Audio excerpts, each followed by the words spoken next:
Happy New Year from Grandpa! What, is that too soon? Oh, I don't know. Well, since your instrument is a direct reflection of your mind, body, and soul, there's no better way to ring in the new year than to make your instrument ring out by changing the strings.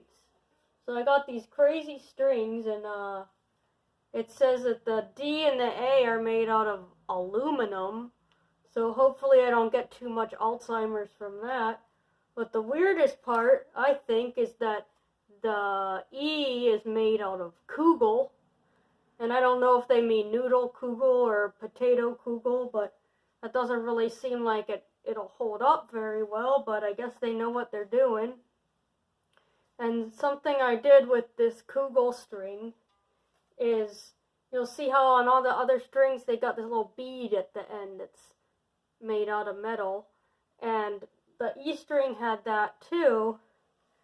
But the thing is, on the violin you got these different little holes to put that bead in, and then the bead will hold it in place under there. But on the E string, maybe your strings with fine tuners are like this, you got a little hook instead, and you can't put a bead around that. So I had to pop out that little metal bead, and it kind of took a while, but I got it. So I got just this naked loop for my E. And so I'm going to start by taking off, slowly just unwinding and holding firm the string to unwind it. Like this, I'm holding it up. And you never cut your strings to length or anything, they're just always the length they give you. So that means that you can save them if you ever really need them in a pinch at a gig or something. And so when you take that off, you can just keep it in the package from the newer one. And then you'll have a spare if you need it. And never take off all your strings at once, because then the bridge can fall. And then if the bridge falls, you can have your sound post fall, and then you need someone with a special little tool to help you stand that back up, and it's pretty bad for your violin or viola or whatever it is you play. Okay, so I got my E off, and if I had some peg serum or whatever, I would take out the peg and put that on. I don't have any of that, so it'll be okay. It's still kind of smooth and sticky from the last time.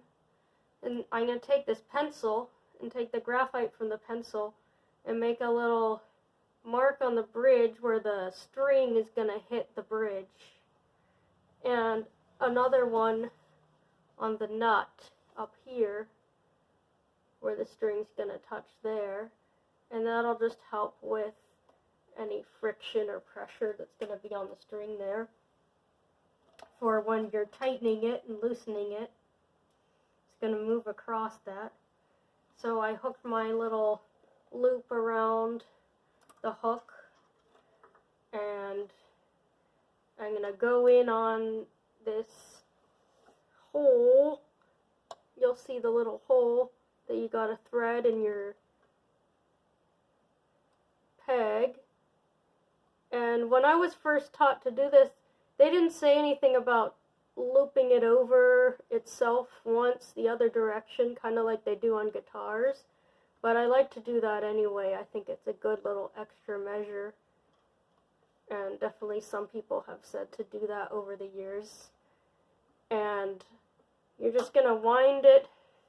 Once you stick it through the little hole, wind it around the peg without the string overlapping itself at all. Just do some nice little even rows.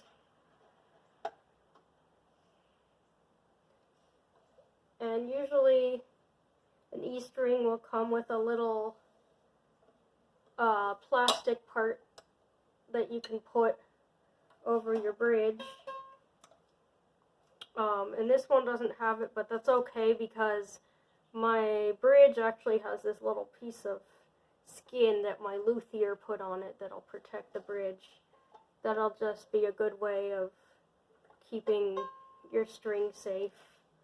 And it's good to get it close to in tune while you're tuning, but it's going to keep going out a whole lot, so it doesn't matter that much how close you get it, just as long as it has pressure holding the bridge on.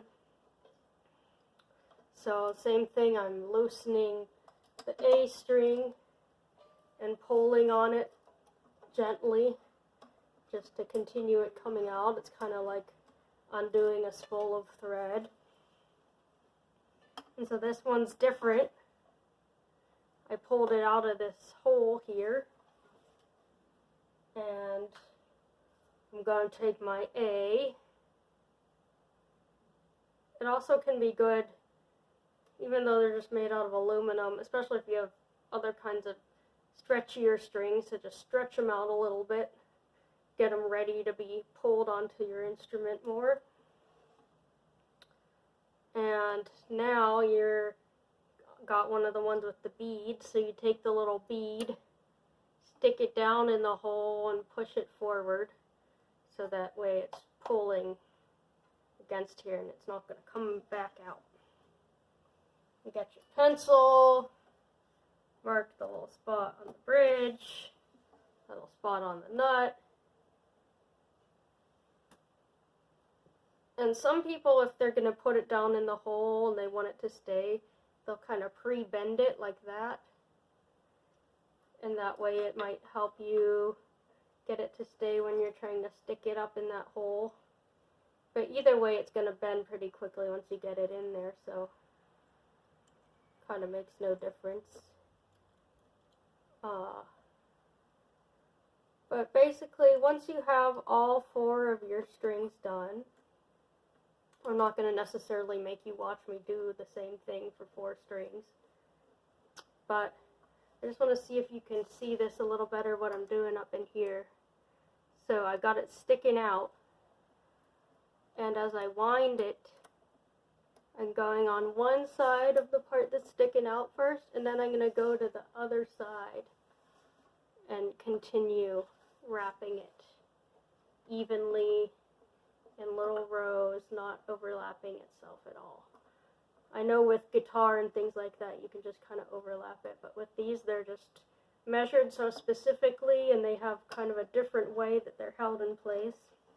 So always make sure that it's lined up with the bridge groove too.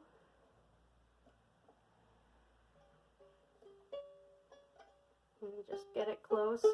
That's pretty close. Alright, so I think that's all I'm going to need to tell you. Just remember to line it up evenly up here, take out the little bead if you got a hook, and put graphite in the grooves of your bridge and in the nut of your violin, and then you will feel like a new human being when you have taken care of this reflection of your soul by changing out its strings. So thank you for caring for your instrument.